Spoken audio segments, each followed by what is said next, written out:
গত বছর বৈশাখের দিন আমার মনে পড়েছে যে আজকে মেয়েকে পারলে একটা ড্রেস বানিয়ে দিতে পারতাম, কিন্তু কেন করলাম না। তবে সেই ভুলটা কিন্তু এবার আর করিনি। এবার কিন্তু 2 দিন আগে আমি ওদের জামা কাপড় বানিয়ে রেখেছি, তবে ঘরে যে কাপড়গুলো ছিল সেগুলোই দিয়ে মেক করে দিয়েছি। ভাবলাম যেহেতু ঘরেই লাল সাদা কাপড় আছে, তো বাইরে গিয়ে কেনই বা আবার কিনতে যে টাকা খরচ করব, ঘরে যেটা আছে সেটা দিয়ে ওদের খুশি করে দিই, আর কাপড়টাও আর অপচয় হবে না। তো এই সাদা কাপড়টা কিন্তু আমার ছেলের পাঞ্জাবি বানানোর জন্য আমি নিয়েছিলাম, আর লাল কাপড়টা আমার ঘরে প্রায় অনেক বছর যাবতীয় ছিল। মানে আমি একটা ব্লাউজ মেক করব সেজন্য কিন্তু কিনে রাখা হয়েছিল, কিন্তু আর বানানো হয়নি। তো আমার মেয়ের ভাগ্যে ছিল, সেজন্য ওকে এটা দিয়ে সেলোয়ার বানিয়ে দিয়েছি। আর যে কাপড়টা সাদা দেখছেন এটা দিয়ে হচ্ছে আমি ওদের দুজনকেই কিন্তু জামা আর একজনের ফতুয়া বানিয়ে দিয়েছি।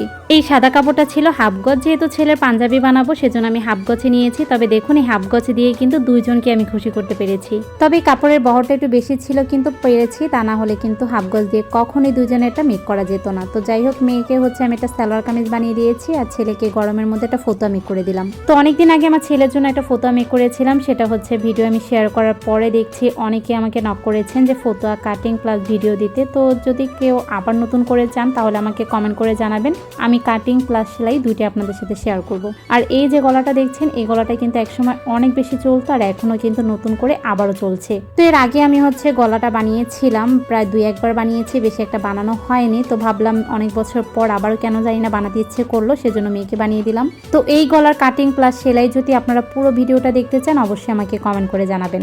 আর এই গলাগুলো দেখতে কিন্তু অনেক ভেজাল মনে হয়, কিন্তু অনেক ইজি। যদি আপনি হচ্ছে সহজভাবে কাটার নিয়মটা জানেন তাহলে আপনার কাছে পানির মতো সহজ মনে হবে। তো গলাটা বানাচ্ছিলাম আর ভাবছিলাম মেয়েকে পরলে কেমন লাগবে। তো যাই হোক, গলাটা শেষ করে তারপরে কিন্তু আমি হাতার রাবাট লাগাচ্ছি। গটি হাতা দিয়ে বানিয়ে দেবো, বাচ্চাদের কিন্তু এই হাতায় ভালো লাগে। আমি চেয়েছিলাম একবার হাতা কাটা বানাবো, তবে লাল কাপড় কম থাকার কারণে দেখছিলাম যে পাইপিনের কাপড়টা হবে না, আবার চাচ্ছিলাম যে একটু হাতা হলেও ভালো লাগবে। তো দুইটার কম্বিনেশনে ভাবলাম যে যেহেতু কাপড়ও আছে তাহলে আমি হাতাই দিয়ে দিই। আর এই তো ছেলে ফতুয়াটা পরে মেক করছি।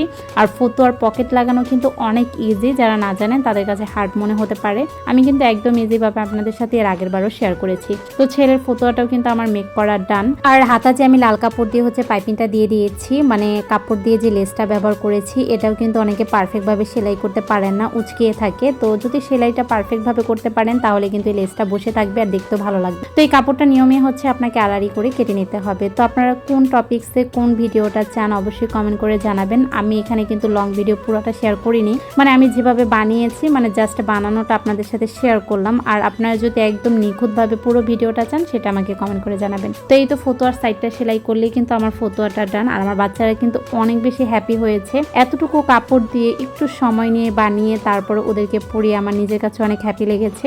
আর আমার বাচ্চারা তো প্রতিদিনই নতুন কাপড় খোঁজে পরার জন্য, মানে একটা জামা তারা বেশি দিন পরতে চায় না। তো যাই হোক, মেয়ের গলায় ভাবছিলাম যে কি দেবো, তারপর হাত দিয়ে এভাবে সেলাই করে তারপর আঠা দিয়ে এভাবে হচ্ছে পাথর বসিয়ে দিয়েছি। প্রথমে হচ্ছে আমি মতির পুঁতিগুলো বসিয়েছিলাম, সেগুলো দেখছিলাম ভালো লাগছে না। পরে হচ্ছে এই আইডিয়াটা আমার বোনও দিয়েছে, আর আমিও ভেবেছিলাম এটা দিলেই ভালো লাগবে। তো গলাটা আপনাদের কাছে কেমন লেগেছে অবশ্যই জানাবেন। অবশ্যই সবাই অনেক বেশি ভালো ভালো কমেন্ট করেছেন আমি যখন পিক শেয়ার করেছিলাম। তো এই নেক ডিজাইনের ফুল টিউটোরিয়াল কারা কারা দেখতে চান অবশ্যই কমেন্ট করে জানাবেন। আর আমার বাচ্চাদের এই ড্রেসগুলো পরাতে কেমন লাগছে সেটাও কমেন্ট করে জানাবেন। তো যেহেতু প্রচন্ড গরম ছিল, বাহিরে তেমন একটা আমার বের হওয়া হয় না, ওদের হচ্ছে বারিন্দায় পিক তুলে দিয়েছিলাম। মেয়েকে বলছিলাম যে তোমার সুন্দর সুন্দর পিক তুলে দেবো, তুমি একটু স্টাইল করে দাঁড়াও। তো সে হচ্ছে এভাবে ছবি তুলবে। আর আমার ছেলের অবস্থা দেখে বুঝতে পারছেন, সে 2 পায়ে 2 রকমের মোজা পড়েছে, কোনোভাবেই সে খুলবে না। তো মেয়েকে হচ্ছে একটু বললাম যে তুমি একটু ঘোরো, আমি তোমার একটু ভিডিও বানাই। তো অনেকদিন পর যেহেতু আপনাদের সাথে একটা লং ভিডিও শেয়ার করেছি, আশা করছি আপনারা লাইক কমেন্ট করবেন। আর আজকে এখানে বিদায় নিচ্ছি। সবাই অনেক বেশি ভালো থাকবেন, সুস্থ থাকবেন। আল্লাহ হাফিজ, আসসালামু আলাইকুম।